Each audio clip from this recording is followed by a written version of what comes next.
Welcome to Behind the Paranormal with Paul and Ben Eno.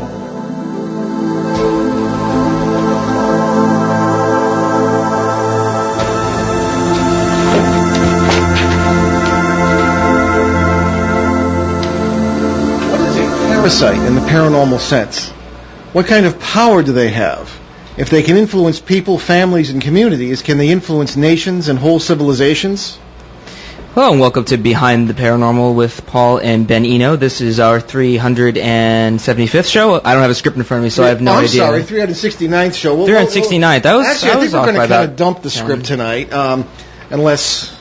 Well, just saying that it's our broadcast, and those strange questions came from my co-host and partner in the paranormal, my dad. Okay, folks, we are going to do something very unusual tonight. We received our local audience already probably knows this, but we received the very, very shocking news that our very good friend and our colleague here at WOON 1240, Joseph L. Ferrierre, Joe Ferrierre, host of Woonsocket Open Line, the afternoon drive time talk show around here for 50 years, passed away suddenly on Saturday morning. I was driving in here to the studio, Ben. Ben was already here because Ben works as a producer here, and I was not astonished, I wasn't surprised at all about the overwhelming response to this event. People calling in, memories of Joe, all the wonderful things that he did. Now, the reason that we've actually had Joe on this show before. Matter of fact, I think in a few weeks, once we get organized, we can replay that. Joe was a renowned, as well as being a talented musician and a well-known talk show host, he was a renowned UFO expert in the 1960s. He was the publisher of Probe magazine. And, you know, Ben, everywhere we go, I know you can testify to this, is we meet people who had heard of Joe Ferrierre, and we range pretty far and wide. We have a national and global audience here who's also going to be interested in this. And I'm talking about the big guys, you know, Stan Friedman, Richard Dolan, people like this. They all knew Joe Ferrierre, or at least knew of him. Stan Friedman, who was a very, very prominent guy on the History Channel and all the UFO documentaries you see, or almost all of them, was very moved when I sent him a copy of Probe magazine that Joe had published in the 60s, because it was the original copy. He'd never had one. You'd think I'd given him a golden Cadillac or something. So in any case, please, if you're a part of the general audience or anyone at all who'd like to call in and talk about Joe, especially if you knew anything about his UFO involvement, which was really, as I say, quite substantial. He didn't really talk about it much in latter years. As a matter of fact, you remember when he told us, Ben, I always got the impression that he knew more about it than he let on. And he he essentially said that by the late 1970s, things in his life were getting so weird because of his involvement that he gave it up, so that his life would go back to normal, and it did.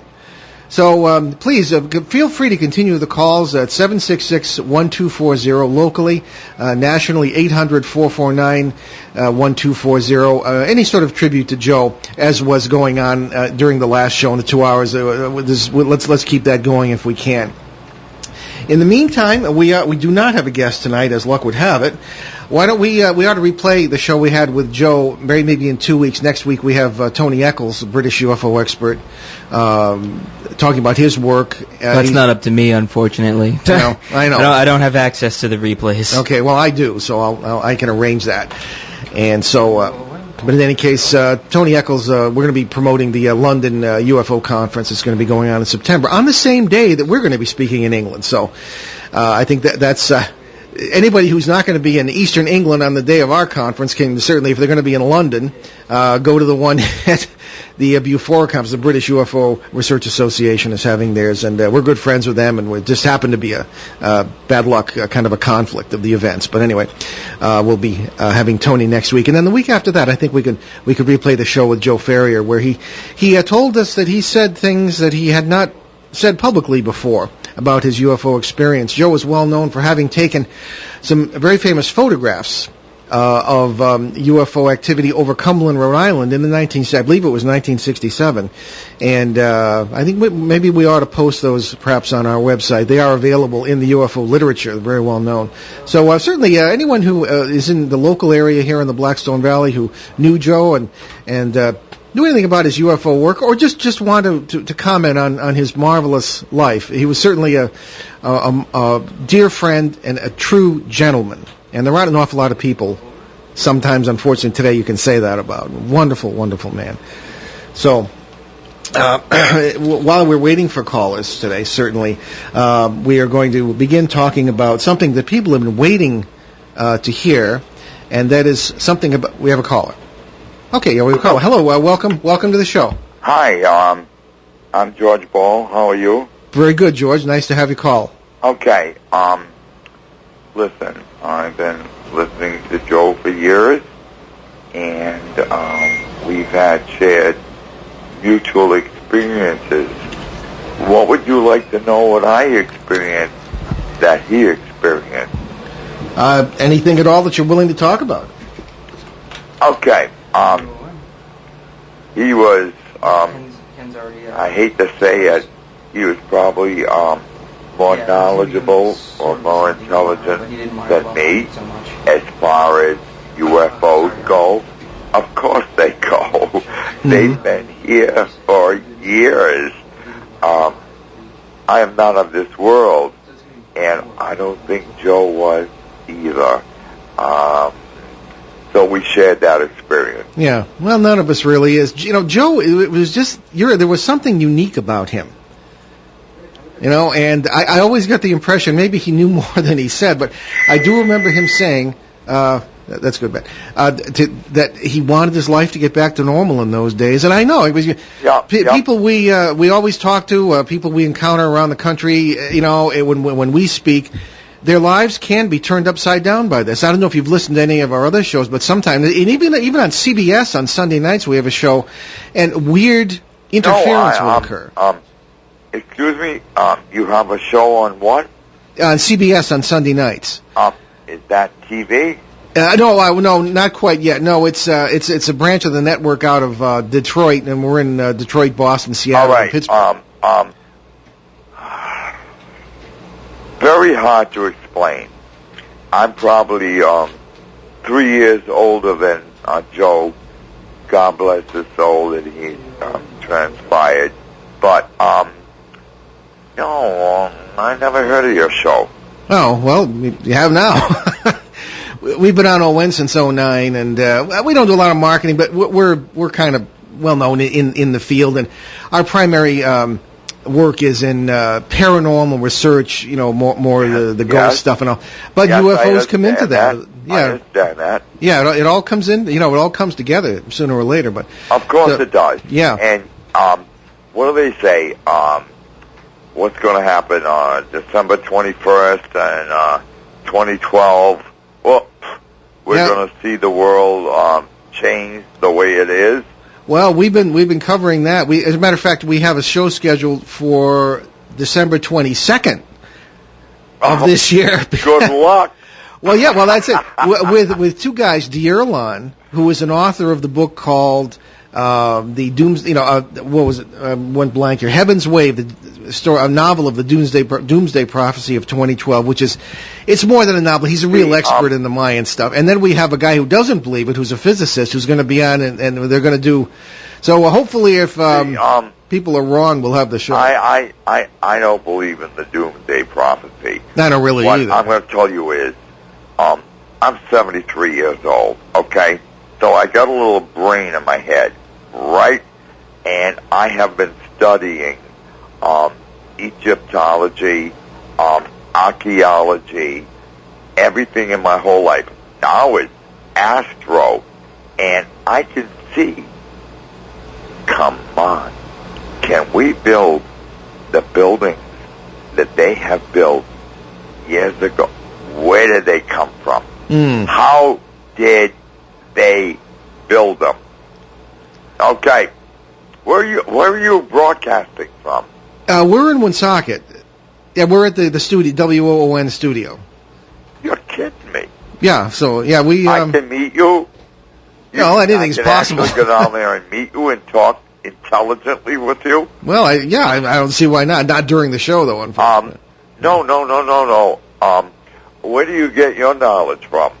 Well, that's a long story. I'll tell you what, do you have access to a computer? You can look it up. I don't like to talk about myself. But I don't have a computer. you. Okay, well, briefly, I started when I was in the seminary. I studied for the priesthood for many years. And I was about a year before ordination, and they had enough of my paranormal research, and out I went. Then I spent some time. I've done everything at least once. I spent some time in the service, and then I ended up a journalist, and I was a newspaper reporter and editor here in Rhode Island for many years, including at the Providence Journal. And then I got into radio about 5 years ago with Ben, when he got old enough to demonstrate how brilliant he is in this subject. And, so 42 years I've been researching. I like the way your brain is working. Well, as long as it works. No, really. I mean, you're going in the right direction. But, okay, so, what do you want to know? Okay, well, actually, we're going to kind of move on, but I thank you for your call. You're welcome to... No. What do you want? Oh, what do I want to know? Okay. So you knew Joe, and what, were you involved with his photography at all? Or there was a person who reported meeting someone very strange in the area of Cumberland and Woonsocket roundabout those years, mid-'60s, when a lot of strange things were happening around the United States. And I can't remember the name of the person, but it was reported in Joe's magazine, in Probe. Never heard of anything handling around Cumberland. I'm asking you, what do you want to know? Oh, what do I want to know? Answer your question. Well, I'm all too aware of what I don't know. Aren't we all? Yeah. What sign of the zodiac are you? Oh, I don't even remember. I don't know much about Aries, I believe. Oh. I should listen to Russ Gorman's show more often, I guess. Well, no, you should listen to me. Okay. But listen, if you want me to, in your mind, don't even say it on the airwaves. What do you want to know? Okay. Yes, it will happen. Okay. Okay, well, thank you. I'll talk to you. I love talking to you. Well, You're the most intelligent person I have talked to in like 40 years. Well, as Mark Twain said, I can live 6 months on one good compliment. Compliment. You're probably very good looking, too. Bye. Well, anyway, on that happy note, well, thank you for your call. Call in again sometime. Okay. All right, folks, so that was one of our more interesting callers lately. But in any case, why don't we move on here? And again, anyone who'd like to call in and talk about Joe Ferrierre or his work or his talent or what a wonderful It doesn't necessarily need to be paranormal. It doesn't necessarily need to be paranormal. 766-1240 locally or 800-449-1240 nationally. Okay, well, let's move on with our topic, which I have a feeling we're going to have to spread over several shows here because this was quite a complicated one. Anyway, why don't we do our weekly contest? Yeah, I was just going to say, we didn't do that yet. Yeah. All right, So our weekly paranormal contest, our last week's question was, in the modern world, what scientist first proposed the idea of the multiverse as an interpretation of quantum physics? Well, Shauna Daly of Waco, Texas, was the first to answer correctly. A Princeton graduate student by the name of Hugh Everett in 1957. He later went on, he did receive his doctorate. Everett's Many Worlds Interpretation, or MWI, implies that all possible alternative pasts and futures are real, each representing an actual world or universe. It is also referred to as the relative state formulation, the Everett interpretation, the theory of the universal wave function, many universes interpretation, or just many worlds. And of course, it is the theory on which we base all our paranormal work, and I think it's turned the whole understanding of this stuff upside down. All right, so this week's question is, in what country would you find the Mohamba? Is that pronounced correctly? Yeah, it's as good a pronunciation as any. All right, so be the first to get that right and win a copy of Faces at the Window, one of my book about my dad's earlier cases. But we do have a call. Okay. So if you'd like to accept that. Certainly. Hello, welcome to Behind the Paranormal. How you doing, gentlemen? Country Bob here. Oh, very good. Nice to talk to you, Bob. How you do? Okay, what's going on? Listen, I got a couple of comments and a question. As you know, I know Joe okay because I'm the guy who gave him the Duke night of baseball. Oh. And I talked to him a couple of times about something. One thing I mentioned to him As in 1961, my stepdad was stationed in Kittery, Maine. And that was not too far from Pease Air Force Base. That's right. Do you remember the occurrence that happened up there then? Kittery, Maine. I'm very familiar with Kittery, Maine. It rings a bell. You know what I'm thinking of is Shag Harbor in this section, but that was up in Nova Scotia. That's not what we're talking about. So remind me. Well, there was supposedly some UFOs sighted over near Pease Air Force Base. Okay. That was near about maybe 7 miles from where I live. Okay. I'm trying to figure out to this day exactly why the military had the jets and the boats and everything else going out so fast that time. That's a long story. A lot of people have been speculating about. Of course, a lot of air bases have reported things like this, especially if they have nuclear weapons. Right. We've had people on the show from, especially the Rendlesham case in England, Colonel Hall, for one, who, will not to this day admit that there were nuclear weapons at that base because it would have been against the treaty. And certainly bases in America that had, and the reports were, and this is from high-ranking officers, some of whom we know, UFOs would come, shine weird lights down on the WSAs, the weapon storage areas, and they would find the nukes either deactivated, sometimes retargeted, which I find kind of chilling. I mean, retargeted to where? Right. And occasionally there was a report that one or two would be missing. Right. So what's going on here? And matter of fact, we had someone call into the show a couple of years ago, and he wouldn't identify himself, but he lives here locally, and he'd been a radar man in the 1950s in the Air Force and reported radar targets, unidentified craft over this particular base he was serving at, and he was told to just clam up about it. Yeah. So I live in Kittery from 61 to 66, 65. So there was a lot of activity going on, and I never found out why. Yeah. And, I know Pease Air Force was involved in a lot of it because it wasn't too far from where I lived. So that was kind of interesting to me because I used to debunk this theory of UFOs. Yeah. I've been speaking to Joe quite extensively. I don't anymore. Yeah, exactly. I firmly believe what Nostradamus said. And there's one question I asked a lot of people, and nobody gave me the answer to.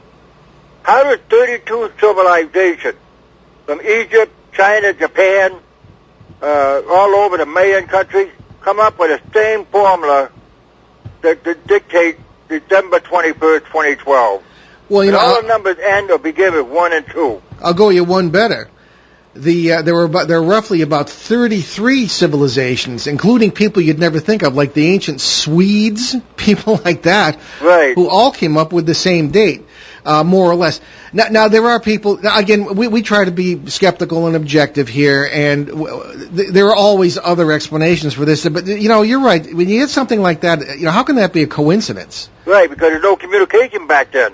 Well, exactly. I mean, there might have, not like there is today, certainly. I mean, and I'm sure some of these civilizations certainly never had any contact. Maybe 1 or 2, maybe 10, but not 33. Yeah, absolutely. 33 of them come up with the same solution, same problem. That's telling me something. Yeah, absolutely. Well, I'll tell you, we'll find out in December, I guess, when we schedule the show for the day after the 21st, and then the day after that, we if all goes well, we'll be here as usual. Well, we know what happened, don't we? Well, we'll call back on the 23rd of December. We'll have a post-mortem. I don't plan on it. All right. Okay. So take care, gentlemen. I enjoy your show very well, very much. In fact, I'm the guy you met at Rock Ridge a while back when you went over there. Oh, okay. So that's when you met me. That was a pleasure. Okay, well, very good. We'll call in. Keep listening. All right, take care then, and let's keep Joe in mind, and a lot of happy memories. Fantastic man. You can't beat him. Absolutely. You can't beat him. He's one of a kind, one in a million. Real gentleman. He's a guy I can look up to. There's not many people I can say that about. Us too. I was very happy Ben got to know him a little bit. Yep. Very good. Well, thanks for calling. Great guy. Take care. Okay. Have a good one, sir. All right. Okay. Any more callers right now? Nope. Okay. Well, we'll continue. Okay, so we've got. What is our question for? I said it. You already did. Okay. Yeah, I did. You're All just. I'm not used to this kind of energy in the show here. Well, you should have been here 2 hours ago. I can imagine. Well, let me give our numbers again. And that is from locally or from Canada, 401-766-1240, or from anywhere in the USA, 800-449-1240. Joe was always very nice to us, and he would always give us a nice plug on his show because we always followed him on this Monday slot. And I really appreciated that. And he was always interested in like the next topic we would have on the show. He always was, and he always. I would always when we get extra books. One of the best parts of this job is that you get all kinds of free books from publishers who want you to have their authors on as guests. So we'd get extra, and he was always so happy when we'd give him the latest UFO book. And you know who I heard from this morning too was Mac Maloney. I was just gonna say, yeah. And Joe was like, he liked his book, but he was like, there's not enough pictures. Well, that was his tongue in cheek, I'm sure. But Mac Maloney lives in Newburyport, Massachusetts, not all that far from here. And he was a guest in studio 2 months ago, maybe. Yeah, about that.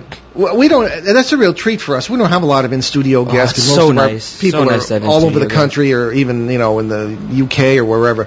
And Mac was able to come in. He came in early enough to meet Joe as Joe was leaving. He was so delighted to meet Joe Ferrierre, and Joe was delighted to meet him as well. And it was just really. It was great. Mac was moved by just meeting Joe, and wrote to me this morning because I put it on our show Facebook page that Joe had passed, and Mac was kind of shocked and just sends his very best, as do we, to Joe's family and all his friends. So it's actually kind of ironic. The last time I talked to him, well, not ironic. It was really weird because I remember. He asked what the next show topic was. I was like, physical immortality, and I was like talking about the guy we were going to have on. Yeah. And he was like, well, that's weird. And he's like, I was talking to him about it. He's like, we were talking about medical science and stuff like that. And he was like, I really wouldn't want to live forever. And we were talking about it, and it was really interesting. And it was just kind of. It was sort of like a telltale kind of thing, and I didn't really see it coming, and it's pretty heavy. It's pretty heavy now that I think about it. Yeah, it's funny you bring that up because I was listening. I know you were here too, but you were going crazy with the board and the calls. But I don't know if you heard the comment someone made that Joe, who was always a very deep thinker, and a man who asked questions that made people kind of have to think, was talking kind of about. Eternal things, lately, or asking questions that kind of made you wonder about, the distant, whatever destiny may hold.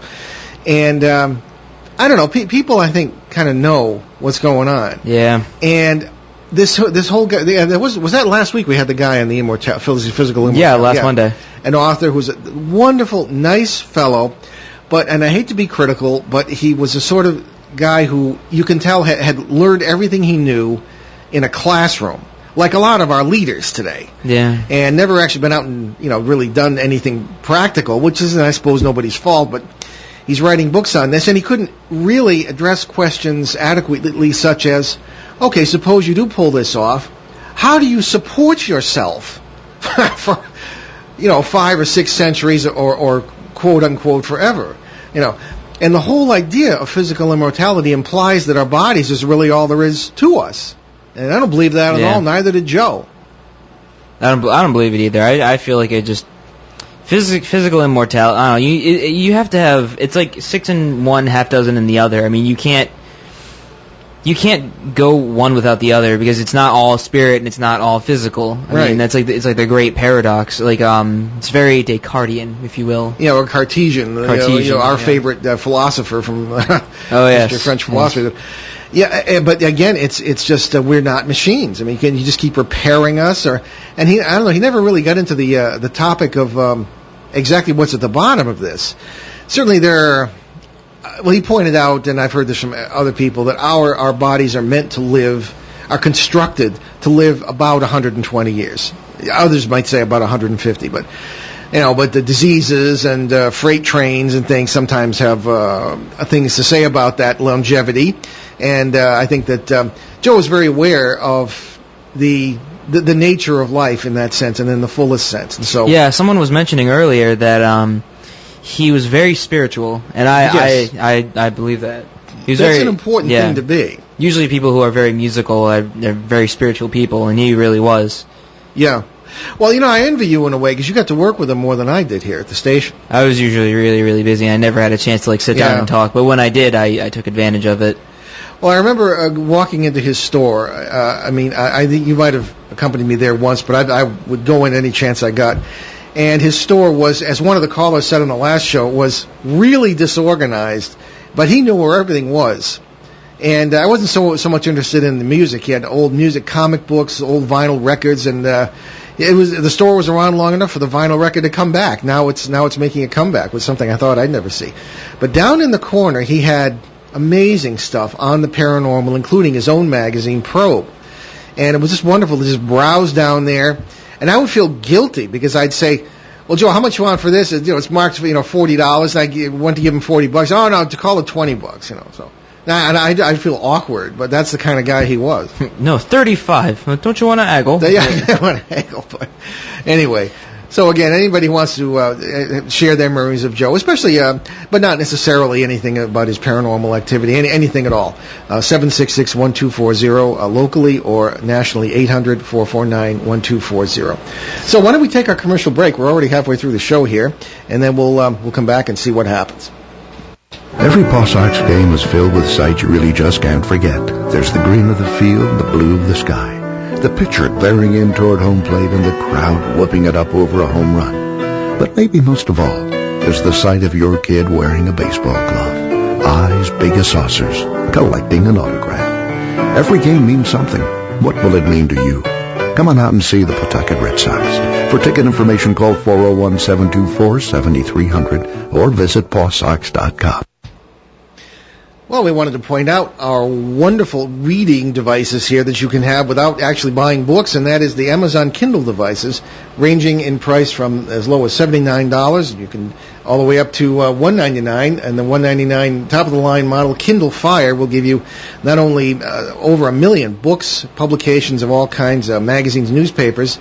It'll also give you applications, movies, games, all sorts of things you'd like to download, and right there at your fingertips in full color. Amazon Kindle at the low end, $79, all the books you want. Some people don't need the games or the apps. I know I don't get into that really very much. I just like the books. So there we have it, Amazon Kindle. And check it out at Staples here, locally or nationally. They have these devices for sale, or Amazon.com. Check it out. It's a wonderful investment and a wonderful gift at any time of the year. Okay, so we are back behind the paranormal with Paul and Ben Eno, and we are on WOON 1240 AM and ONWorldwide.com in New England's beautiful Blackstone River Valley. And we're having an impromptu show tonight. We had a long script that I worked very hard on, but we also heard that our very, very dear friend and colleague here at the station and 1960s UFO expert, renowned expert, Joe Ferrierre, had passed on a Saturday. And we wanted to make this show kind of a tribute to him tonight. And we do have a caller. Hi, welcome to Behind the Paranormal. Hello, this is Bill from Franklin. Oh, how you doing, Bill? I talked to you once before, remember? Yeah, I remember. Yep. And I hear you on I used to hear you on Joe's show a lot. It's only him and you that I ever told that story about the flying saucer I saw. I heard you say that. Yeah. Yeah. Well, I wonder if that was a drone, but it was kind of big for a drone, though. Well, that was when was that? I didn't quite catch that when you said it on the That was I saw it 2 years ago. Oh, okay. July 3rd. I was watching fireworks. Well, why don't you repeat what happened?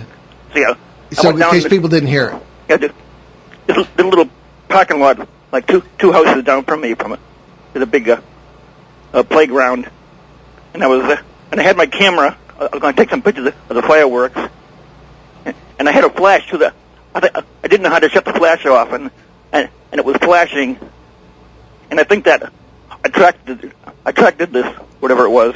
Oh, and I look over my head, and there's a big round gray object over my head. Huh. Just a treetop, and then it slowly went right into the clouds. And this is in Woonsocket? No, it was in Franklin, where I am. Oh, Franklin, I'm sorry. Right, okay. Yeah. Franklin, Massachusetts. What did Joe have to say about that? He wasn't sure I didn't know if it was a drone, but it was sort of as big as an automobile, though. That's kind of big for a drone. I would say so, too, and plus drones weren't all that common a few years ago, as far as we know. Of course, we only know about 10% of what's actually going on. And I looked up. There was no moon that night, and the sky was bright like a full moon. Wow! And it was partly cloudy. That was like I think I saw it like 10:15 to to about 20 past. Only saw it for a few seconds, and then 10 minutes later I saw it again further away, and it was going into a cloud again. Uh-huh. Well, again, anything's possible. I sometimes get a little upset with skeptics, and not with skeptics as such, but people who weren't there, who said, "Oh, well, this is what you saw." So, you know best what you saw. And it might have had writing on. I wasn't sure about that. But really? It might have been writing, but I didn't see it long enough. What bothers me is I had a camera in my hand and I didn't take a picture. Oh, doesn't that drive you nuts? Well, exactly. Did anybody else report anything around that area that night? Not that I know of. Okay. Oh yeah, another guy who calls Joe's show said he saw something looking towards my area. Mm-hmm. He saw something strange that night too. Yeah, there's usually something. I remember that we're not all that far from here as the crow flies, Litchfield, Connecticut. You remember? I don't know if you remember. You saw in the paper. Went back. Must be, what was that? March, April, Ben? This something like that. Green object flying through the sky and supposedly crashed into Bantam Lake, a place I used to fish. And a lot of people. No, actually, there was only 3 or 4 people who saw it because it was very early in the morning. But it's amazing. Sometimes only 1 or 2 people see these things. Last time I talked to Joe a couple of weeks ago, he said he saw a little thing in the sky going to work. He said, he said it was like a little white thing and was shaped like a bullet. Interesting. But it was very small. He said he saw that in Woonsocket when he was going to work, he said. Interesting. Well, he would have been coming to work unless it was in the winter. He would have been coming to work probably before it was dark. He said he didn't get a good look at it because he was in a car stopped at a stoplight. You know? Yeah. Do you remember the story, and this goes back to the 80s, of... I guess it was sort of rush hour in Woonsocket, such as it is, and a large orb-like UFO supposedly came zipping down Clinton Street, right over the tops of the cars and everybody's heads. People got out to look at it. I heard someone tell that story, yeah. Yeah. And it's hard to get information on that. I know the police had one or two. No, it wasn't like rush hour. It was at night. I remember seeing something like that from like my bedroom window, and like I remember seeing this like little orb thing, and I thought I was just seeing things. But there's a church that's right on South Main, and it always has its lights on. There's always lights like on there. Yeah, it's Holy Family Church, right? Yeah, Holy Family. And I saw this like little orb thing fly by, and every time it would fly by it, like the lights would flicker there, and I was like, that's really weird because those lights are always on. They keep them on all night. And it was the weirdest thing. And then I heard about that the next day, and apparently that was going on like around the same time. Oh, there you go. All right. And the same year I saw mine, my sister saw one out the window of our house across the street. And she saw this little tiny thing, no bigger than a frisbee, and it was spinning all the time. Interesting. Yeah. It came out of the sky and it went over the neighbor's driveway and then went straight up in the air. It's funny you point that out, Bill, because that was after 8:30 because I went to work at 8:30. Uh-huh. So it was during the daytime. Well, it's funny you point that out because some of the experts we've had on the show have pointed out that the nature of UFOs is kind of changing. People used to see, well, like Joe. His famous picture from 1967 was sort of a long craft. I saw one. Yeah, I told him I saw a photo in a magazine, and he goes, "Oh, that's probably one of my photos." Yeah, that's right. Yeah. It was very unusual. I'd never seen anything quite like it. And there's one with sort of a long. It almost looks like a blimp, but it's not. It's obviously something quite different. And in some of the pictures, there's a smaller craft kind of coming out of it. And Joe happened to get pictures of that. And I just thought they were very unusual. But now people are seen those. Yeah, exactly. People are reporting much the same thing that you just said. And I don't know. It seems like the nature of it is kind of changing. I have to call you to talk about UFOs now. You don't have Joe. Okay, well, please do. It's we can't take his place, but we can certainly talk about the subject. Well, thanks for calling, Bill. We have another caller I wanted to kind of work in here, but call again, Bill. Good to talk to you. All right, bye.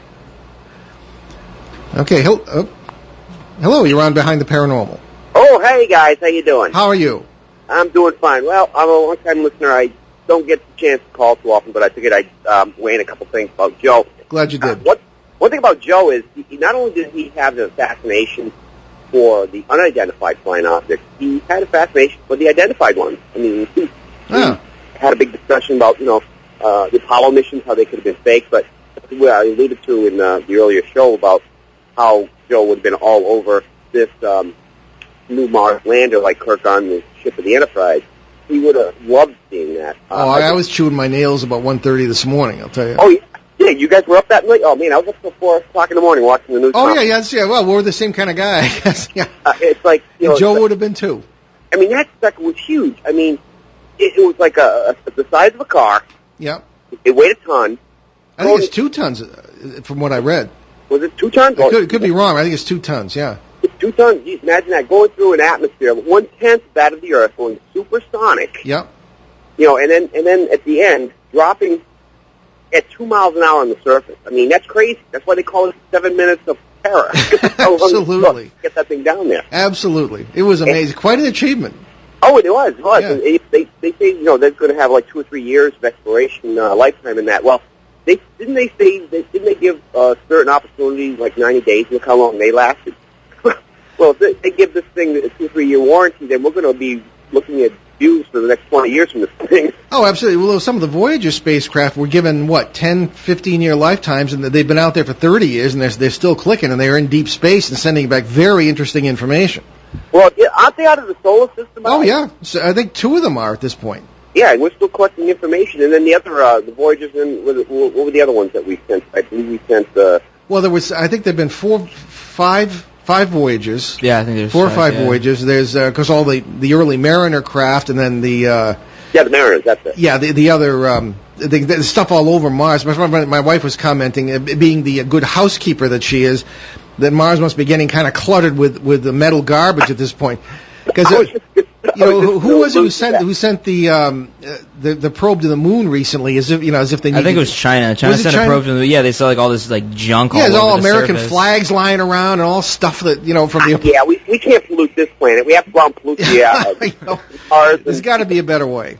Well, you got to blame the Russians for Venus because they have a lot of junk down on Venus now. Well, that's probably been fried by this time. Oh, they fried like 10 minutes after they landed. I think they got 1 picture. Oh, no, actually, they did. I remember that. Yep. 2 pictures. But getting back to Joe, I think you make a very good point. For someone who's an expert in UFOs, it's good also to be an expert in, as you said, our IFOs, or identified flying objects, or spacecraft, because that gives you something to compare your observations with. Exactly. That's a good thing. I saw 1 picture last night. Actually, I was really feeling bad because I heard about Joe passing. I felt really bad, and I was going on the internet looking at stuff like that. There was 1 picture that really stuck out to me. It was a picture that was made by the Opportunity Mars Mars probe. Mm-hmm. It was a picture of a single dot, a little teeny dot in like a twilight background, and there was a big arrow that pointing at says, "You are here." That was the Earth. It was like looking at Venus from the Earth, but it was looking at Earth from Mars. And I see that little dot, and I'm reminded she's like looking at in the desert of a distant planet. And I look up in the sky and I say to myself, how many of those stars up there have planets have places just like Earth around it? Yeah, about 150 we know about. That we know about, yeah. Right? But how many that we do not know about? Exactly.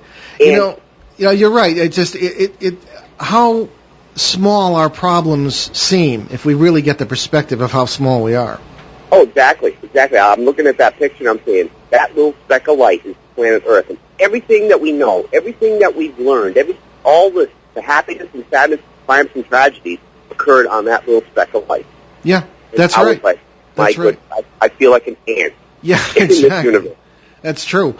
Do you remember back in, I don't know how old you are, but I remember I was a kid in the early 60s, and we got the first, I forget what craft it was. The Apollo missions hadn't flown yet, but it was some unmanned probe had gone out far enough. Ferrierre? Might have been Ferrierre, and took a picture of the Earth, and it was the first time we had seen the Earth as a globe, like in a real photograph. Right. People kind of caught their breath, and something kind of changed. I like to think maybe for the better. Mm. I don't know if you remember that, but that was something. I do, actually. I'm old enough to remember that, believe it or not. Yeah, exactly. I mean, I'm just barely old enough to remember the last of Gemini missions. That's how old I am right now. Wow. Well, time flies when you're having fun. Yeah, hell yeah. I remember the day they landed on the moon. My dad woke me up. I was taking a nap. He woke me up, and we watched it together, and it was the best time of my life watching somebody step on me. I remember staying up to see that on the black and white TV. Yeah, exactly. You have to. I think it's a little emotional when I think about it, but watching a man walk on another celestial object like that, and we are going back to the moon. We are going back to Mars, like I said to Kenny earlier on. It's going to be a one-way trip to Mars. That's the only way we're going to be able to do it. Oh, that'll be interesting. But I know nobody would appreciate this more than Joe. He had a cosmic sense of life, if you know what I mean. Oh, he did. And he just it was like he'd been there. And he just knew. And there's something about people who've had that experience. We had Edgar Mitchell on the show, Apollo 16, I believe. He was one of and he had the most amazing, very down to earth, but still mystical experiences, especially on the way back from the moon. He said standing on the moon and looking back at the Earth, even from that distance, was just, it changes you forever. And I don't know, I want to have him back because we only had one show with him, and I'd like to do it again because he's really got a lot to say about it. But it's just... Let me know. I want to hear it, man. I would. Absolutely. BehindTheParanormal.com. Check it out. That gives you all our shows and stuff. And also at the end of our show, we announce what the next one's going to be. But stay tuned. And thank you for calling. It was great to talk to you. It was my pleasure. And you have a good day. Thank you. All right. You're welcome. Bye-bye. Okay, we have a lot of probably frustrated listeners, national and global, who wanted to hear about this parasite subject. But again, I'm sure they also are enjoying hearing about Joe Ferrierre. And as I say, everywhere Ben and I would go, and where we go now, when it has to do with the UFO audience particularly, people know Joe Ferrierre or have heard of him. And I say even the big names, Stan Friedman, Peter Robbins, all the people we frequently have as guests and occasionally meet at conferences, they knew Joe Ferrierre, and he was greatly respected as a UFO expert in the early 60s and mid-60s and later, and certainly known around the community here as a marvelously talented man and a true gentleman as well. And we were honored to share this desk with him. Okay, well, why don't we at least get started on this little topic? I will give you our numbers again if anybody else would like to call in about Joe, 766-1240 or 800, nationally, 800-449-1240. So, okay. Well, we were going to, this is the second time we're going to have to reschedule this subject, but that's okay. Joe would have wanted us to continue with it. He was very interested too in private conversations with us about the paranormal parasites that we talk about. Now, it's a funny way to talk about what most people think of as ghosts, but again, we're not talking about mosquitoes or tapeworms. We're talking about creatures. This is our experience, especially mine, after 42 years of sort of being in the trenches on the paranormal, that there are things are not quite what the old superstitions would have you believe. And we have another caller. Hi, welcome to Behind the Paranormal. Well, thank you, and I just wanted to tell you that I am very deeply saddened about Joe's passing, but I wanted to share with you that I think maybe 20 years ago, I shared that I saw something that was unidentified in the city of Woonsocket, and I shared it with Joe Ferrierre first.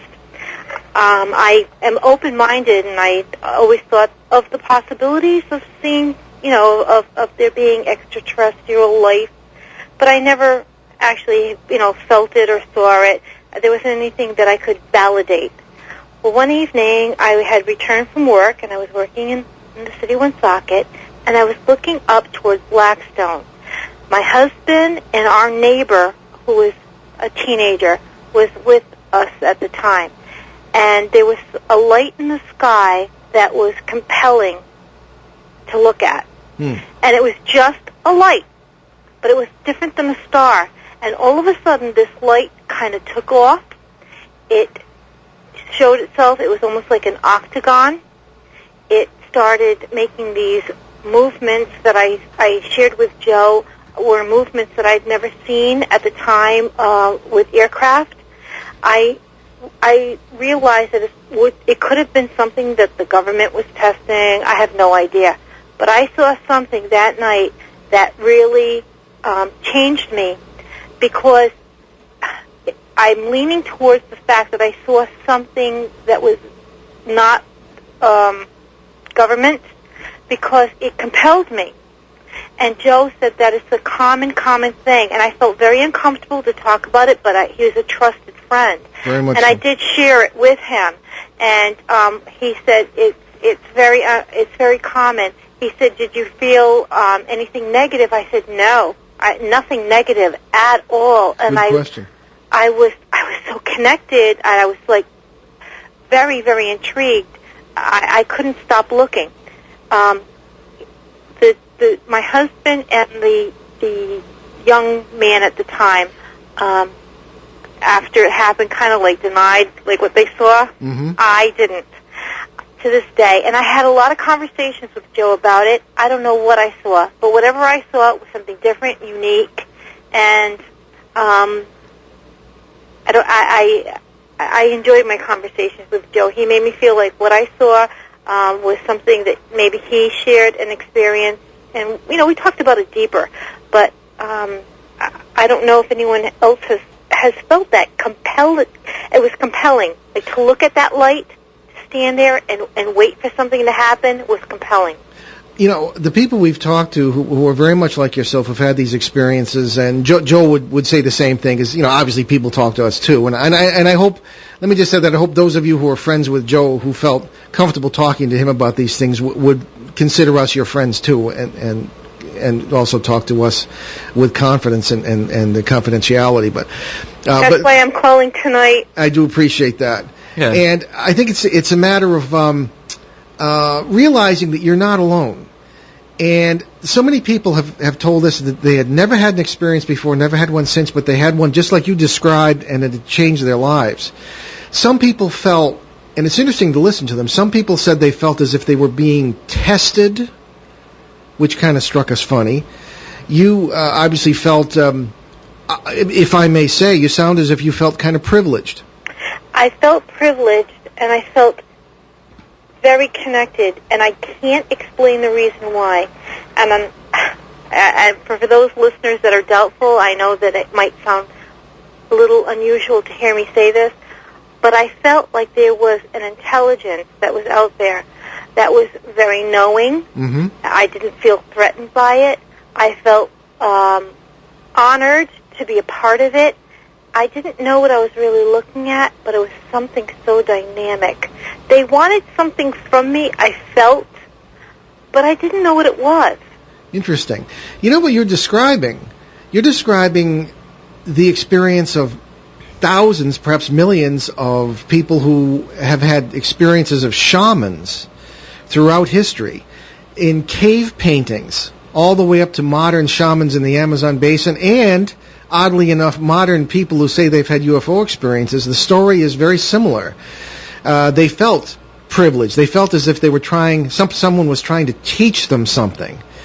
And I don't know, Ben and I are kind of talking lately about some of the DNA evidence that's arisen recently, and it's almost as if in our DNA there are messages that are coded by God or whoever, and that we're only just starting to unravel them, and it's experiences like yours that at least get us kind of cooking, as far as maybe deciphering some of those. So your experience may have been far deeper than even you suspect.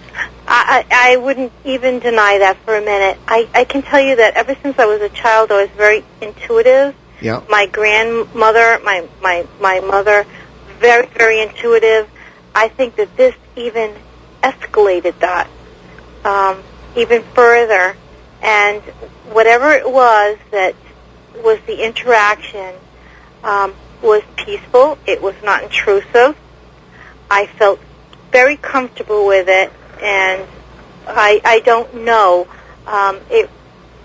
Whatever it was that was what was transmitted, I wasn't really privy to know everything, and that's all right. I get that. Yeah. Yeah. Well, that's rule number one: follow your gut. Basically, if you felt comfortable with it, then that's a good thing. Yeah, and Joe would have said the same thing. Yeah. Absolutely. Have you ever heard of the Phoenix Lights? No. Okay. These occurred in Phoenix, Arizona, and I actually saw them myself. Ben, we were on our way to San Diego to do a presentation there, and Ben was asleep on the other side of the plane. I miss all the good stuff. Yeah, well, not all of it, some of it. I happened to be awake and looking down, and we were passing over Phoenix, and these lights are quite famous. They started appearing, in the about 1995, Ben, if I'm not mistaken? A little earlier than that, like in the late 80s. Late 80s. And they would appear as a triangle of lights, and people all over the city saw them, including the governor of, because that's the capital of Arizona. And there was it was on the papers, and everybody had videos. And of course, the military comes out, as usual, after the fact, and said, well, these were just flares launched from the base on the other side of the mountains. Well, I spent a lot of time in the military. I know a flare when I see one. That's not what I saw from this plane. And I knew it was the Phoenix Lights because we got to San Diego, and the next day's paper had the story that the Phoenix Lights had been seen the night, that time we were passing over. And people who have seen these lights very often will say exactly what you've said, that they felt reassured and peaceful. And this I just sort of felt pretty amazed and kind of curious, especially seeing them from above, which was an unusual perspective. But people have said just what you've said. As a matter of fact, there are two friends of ours who have been on the show who've written books about that experience, and that's what they say. So you are not alone. I felt, like I said, privileged, but I also felt like I was in awe, and I'm not completely sure what it was all about, but it felt natural. Mm-hmm. Completely natural. That's important. I didn't feel spooked out in any way. Very, very natural. So, whatever it was, in my opinion, it wasn't government.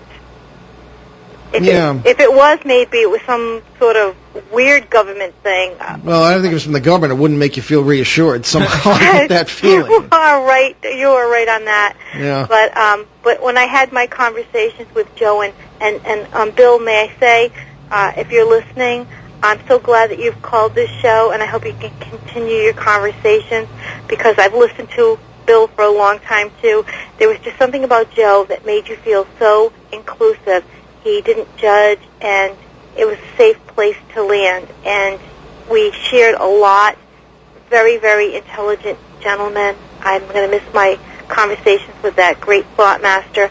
But it's nice to have other people. Maybe this is part of the process, is that we have Kenny and now we have you. Well, thank you very much. I can't think of a greater compliment. As I say, nobody can fill Joe's shoes, but we do what we can in our own way, and we take his example and his wonderful style. Well, I hope I have another interaction, and I hope it's with a spirit from Joe and Dale. Well, there we go. Well, yeah. Let us know if you do. All right. We're on every Monday. Thanks for calling. And thank you for having me. Okay. Bye. Bye-bye. Okay. What are we at there, Ben? We have about 4 minutes. Okay. Well, I'm going to do something for the people who are waiting for this Parasite show, and just give you the kinds, very quickly, the kinds of parasites that we're talking about here, because they've been wondering about it. I'm putting it in my next book, but that's not out yet. So I would say that the 9 kinds I have identified, and again, these are, we don't think they're ghosts, we don't think they're demons in any sense, we think they are the folklore basis of those things, some of those things anyway, but they do seem to be creatures who exist in this multiverse that the physicist Everett kind of described. It's really weird, but this is what we kind of see. There are the wise at the top of the line, and we use that as sort of a relative term because they're wise in their own ways. It doesn't do us any good. And again, we'll get into this when we do this show in full. We'll get into the full description of these things. They are very ancient. They seem to have great knowledge, and they kind of know when you have their number, but I've had interesting times dealing with them in cases. Then there are the elders. The elders seem to work together. The wise do not. They seem to be not rogues, but they seem to operate in the sort of a solitary sort of existence. There are the elders who sometimes will lead others in pursuing their food source, which is human energy. Again, this is science. It sounds like science fiction, but this is the stuff I've seen for over 40 years of working in this field that a lot of people mistake for other things. There are the farmers. I call them, because they, as it were, will farm families or groups of people for long periods of time. There are pack hunters that are very, rather, not only arrogant, but very aggressive, and are often responsible for poltergeist phenomena, or even the phenomena known as possession, which I have worked with on several occasions as a seminary student. Okay, and very quickly there are the rogues, the passives, the lost. They're an interesting group. The tricksters and the brats at the far end. And they call them the brats because that's kind of what they act like. They act like children. And there are a lot of very strange and very interesting foibles and individual characteristics as these things have. But we are out of time, and we will do a full show on that for those of you who've been waiting for it as soon as we can. Yeah, so, first we will get to some announcements. So the next stop on our tour of public appearances and town hall style meetings is Woodbridge, Suffolk, England on Saturday, September 22nd. And we will present our program Exploring the Paranormal with CBS Radio's Paul and Ben Eno at the Grove House Hotel in Woodbridge from 7 to 11 p.m. And tickets are £15 per person and will include a full buffet dinner courtesy of the hotel, and profits will go to local charities. So this will take place in a highly active paranormal area, which was the scene of the famous Rendlesham UFO forest incidents of the 1980s, and Larry Warren, who is an eyewitness and co-author of the book Left at East Gate, has plans to be with us that night as well. So for more information and to buy tickets, visit www.spaceport.uk.com/events.html, or just go to behindtheparanormal.com and look for the link to that site under What's New. And so finally, my dad and I will be featured speakers at the All Hallows Eve Psychic Fair at the Crown Plaza Hotel in Warwick, Rhode Island on Sunday, October 28th. So watch for more info on these events at www.behindtheparanormal.com. So many thanks to our producer, Ben himself, and we'll see you next Monday, August 13th, right here on ON 1240 AM. Ben and I will welcome British UFO expert Tony Eccles to talk about his revolutionary work on close encounters of the third kind. So that's all the time we have. So thanks for joining us on our great cosmic journey, and we will see you next time. Return to this radio frequency 167 hours from now for another edition of Behind the Paranormal with Paul and Ben Eno.